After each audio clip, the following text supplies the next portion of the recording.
The countdown to the Emmys is on. I'm Denny Directo. This is the Daily Denny, breaking down everything you guys need to know about the 70th Primetime Emmys on Monday night. But you know I can't talk TV without my girl, TV queen herself, Miss Leanne Aguilera. Hey guys. Thanks for being here, Leanne. Thank you so much. TV's biggest night. Hey. I'm so excited. It's your biggest night too because, guys, she watches literally almost all the shows. You caught up a lot more than me, which is why I needed you here today. Anytime, Denny. Exactly, and I know there's a lot of TV fans watching right now, so let us know, you guys, as we're talking, which TV series, which actors you guys are excited to hopefully maybe take home one of those trophies and statuettes on Monday night. Let us know. We want to fanboy and fangirl out with you.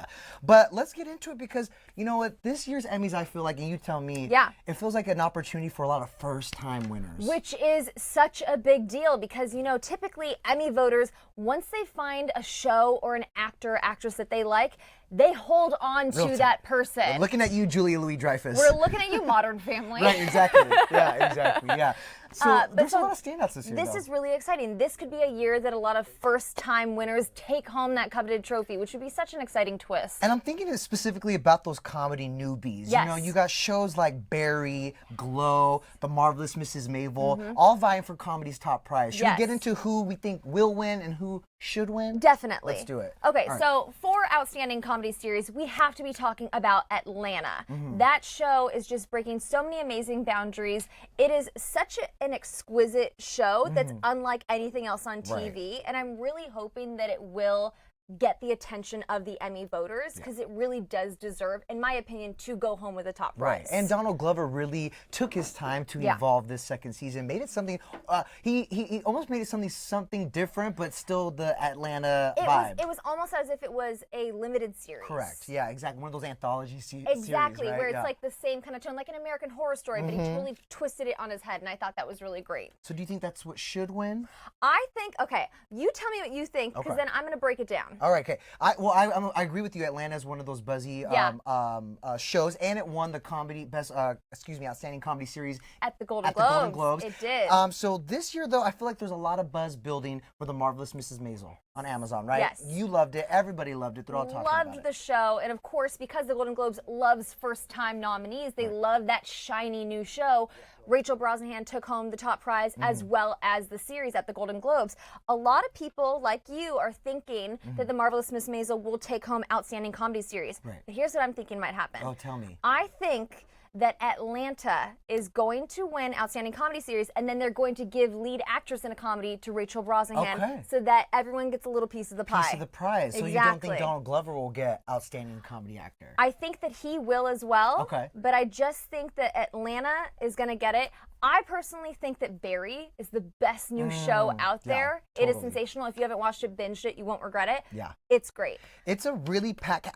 All of the Blackish too. I know there's Blackish. Blackish had a sensational last season. I mentioned Glow, the return of Curb Your Enthusiasm, Silicon Valley, and Unbreakable Kimmy Schmidt, which have been nominated in the past too. I mean, it's kind of hard to choose, but I'm with you between Atlanta and Marvelous Mrs. Maisel. I mean, we've been going back and forth on this. Well, what's exciting is that three-time winner Veep is not in this category anymore. So what's really cool is that somebody else gets a chance to take home that prize. Absolutely, absolutely. So as much as I love me some Veep, I'm excited to see someone new.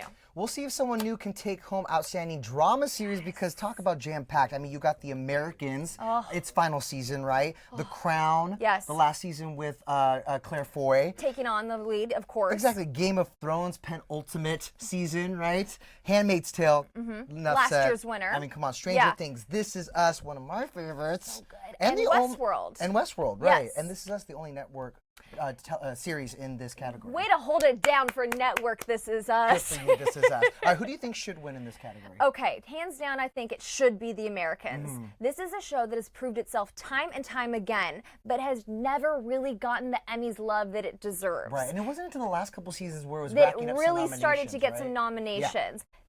I truly think that it should be The Americans. I don't think it will be, though, unfortunately. Because you mentioned once the Emmy voters and the Television Academy find a show that they love, they kind of hold on to it. They hold on to it. This season, or this year, it's The Handmaid's Tale. The Handmaid's Tale won last year, and even though season 2 was not as buzzy. People weren't talking about it as much. Right. I really do feel like that it still has that momentum that's going to propel it forward. Absolutely. I feel like Westworld took itself out of the running by having way too complicated of a second season. I don't get that show. I don't understand it. Yeah. They really shot themselves in the foot. Game of Thrones, I think that they're going to hold out for its final year. Sure. Let this be the Americans' time to shine. The Like Crown, Mad Men, right? Yes, Yeah. like Mad Men. The Crown, it could be a way for them to honor it because it's going to be Matt Smith and Claire Foy's last time playing those roles, but I don't know. The thing to keep in mind about Game of Thrones guys, because I know there's a lot of diehard fans out there for Game of Thrones, it will be back next season, It will. right, for its last season, and even though, and it also leads with the most nominations at 22, so you know they're still going to be racking up some trophies. Oh, completely. Maybe not the big one, but there's a lot of momentum going in for GOT. Exactly. Yeah. We still have that final season. We're okay. Love it. We're okay. Another major category, Outstanding Limited Series. Now, this, of course, is where last year Big Little Lies just swept and won. It was a big moment. Which is not a limited series anymore. Now it's officially a series Now coming it's back for a officially season 2. A lot of fans, or actually a lot of TV critics actually were saying like, so are you going to give that trophy back? Right. Because you're not a limited series At anymore. the time, it was eligible for the category. It was. No longer. But what's the Big Little Lies this year? This year, it's American Crime Story, Versace, Right. the assassination of Gianni Versace.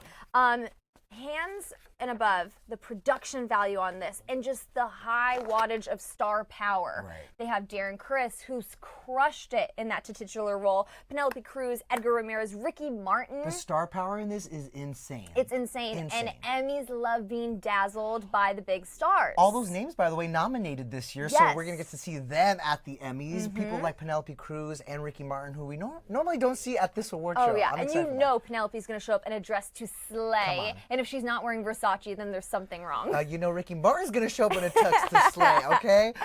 There's a lot of fan love coming out right now. Belinda's saying she loves Atlanta. I agree with you there. Belinda. Mike, yes, of course, Stranger Things for Life. I thought it was an incredible second season. So great. It was so good. So, I mean, at least it's gotten enough love and recognition from the Academy to be invited to the party. Exactly. Right? But one of the things that I think that will keep Stranger Things from winning that prize is that there's not the buzz of a next season coming up. When the voters were voting for this, they knew that the third season of Stranger Things wasn't coming out until summer of 2019. So when you don't have that momentum of another show coming, it's hard to keep up that buzz.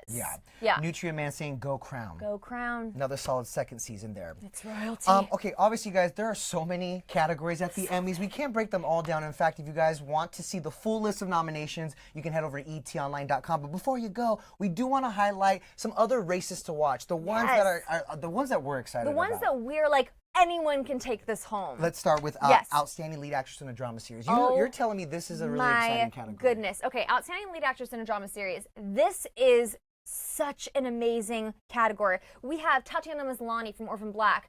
For her last year on the show, she, of course, is a past winner. Claire Foy, Elisabeth Moss, Sandra Oh, Kerry Russell, and Evan Rachel Wood.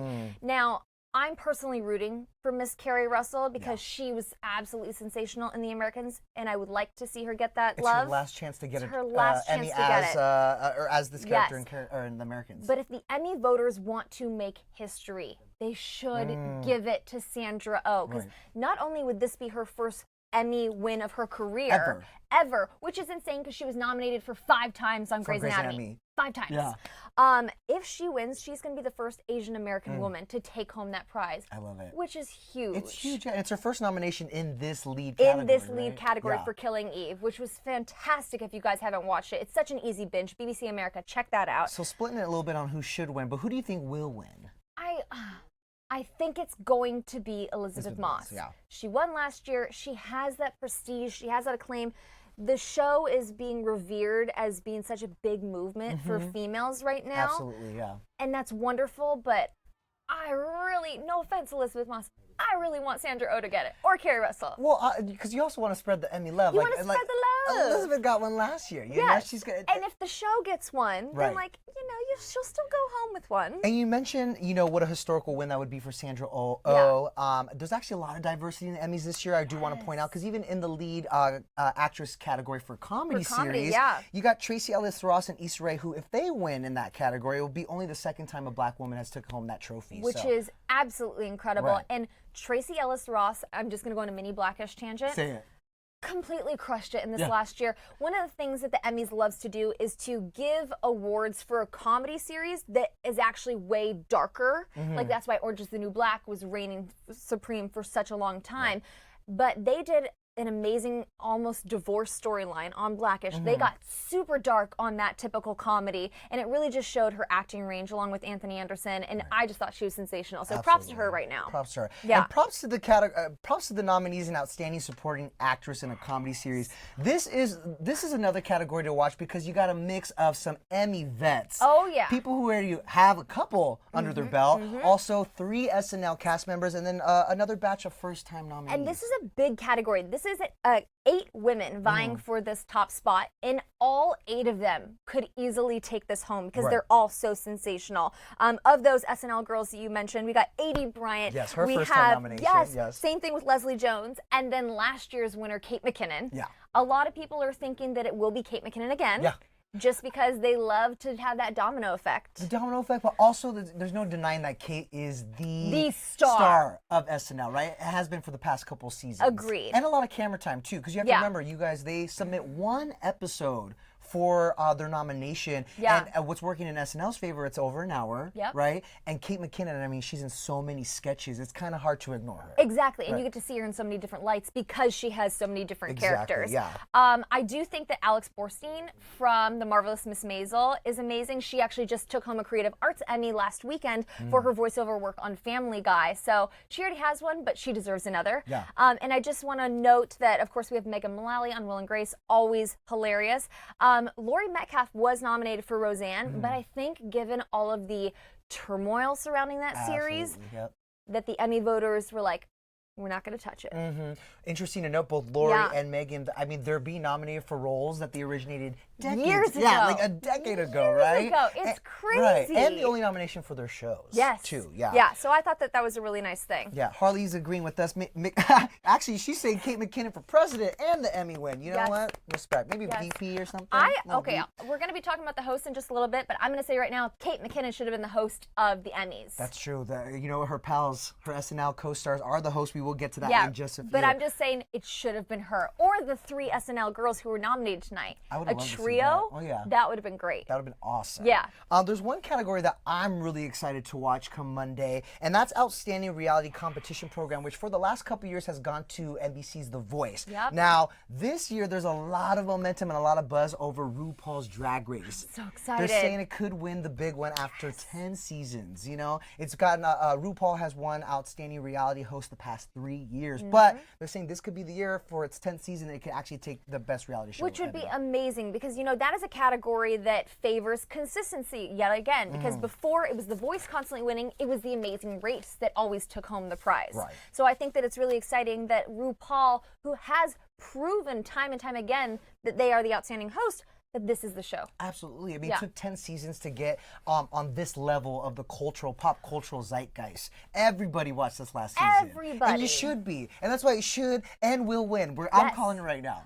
Yes, I'm just saying it right now. Denny, who could be the dark horse in that category? I think the dark horse. I mean, honestly, the dark horse here is The Voice. Yeah. You know, it's fresh off. This is nominated for its 14th season. But now we're in the middle of season 15, and they're already casting people for season 16. It's a lot. But I did love the dynamic in season 14. Definitely. So that there's a lot of momentum. I do think that it's smart, as we're going on a mini voice tangent, that they are shaking up the judges' chairs. We just got the announcement that Kelsey Ballerini is going to be doing it, as well as John Legend for season 16 in the spring. Yes. So he'll be replacing Jennifer Hudson. Yeah. I'm glad they're shaking it up a little bit because people have gotten a little stale. But I'm rooting for Rue.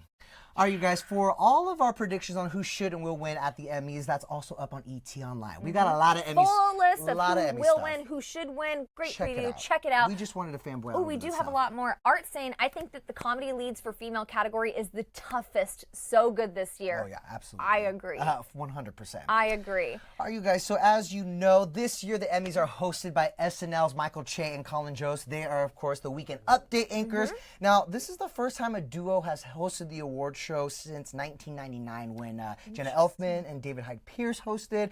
E.T., as you can tell right here, was at the official red carpet rollout at the Microsoft Theater in Los Angeles. And that's where E.T.'s Kevin Frazier caught up with Michael and Colin to find out what they have planned and what's in store come Emmys night. Take a look.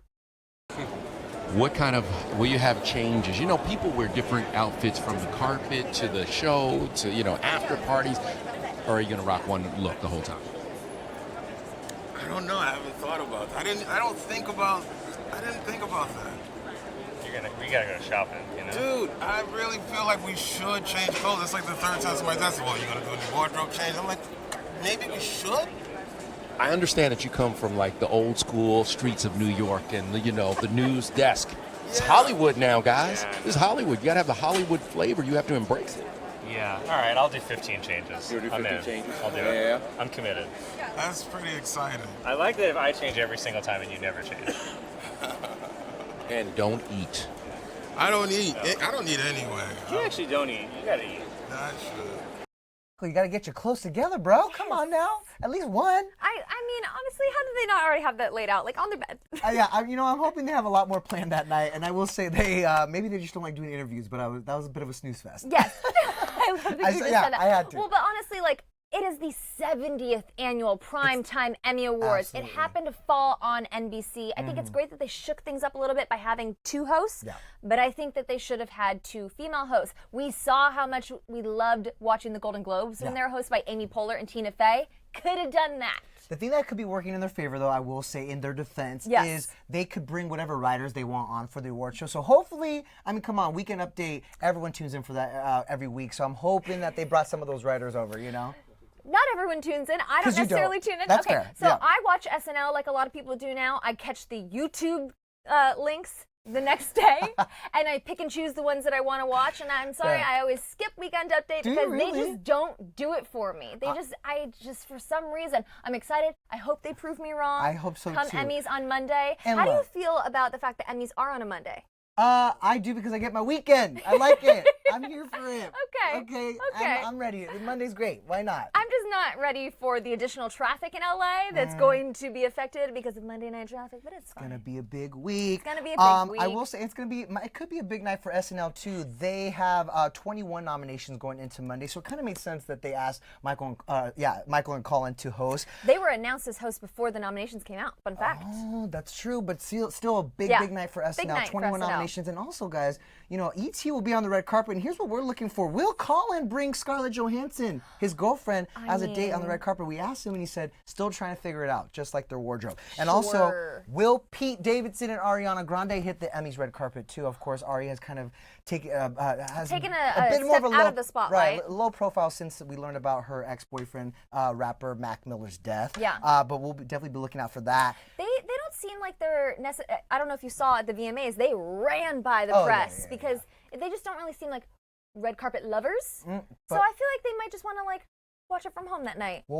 That sounds amazing. She could also be supporting her man in the audience, in the crowd. We'll be looking for that too, guys.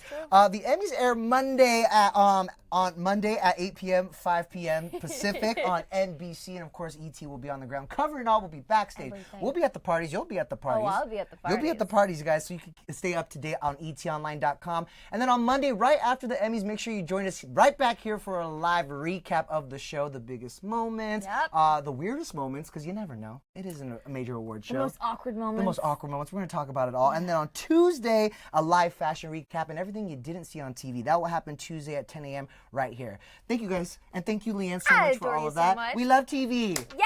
And we love the Emmys and we love you guys. Make sure you guys join us back here on Monday for the Daily Denny and have a great weekend. Bye.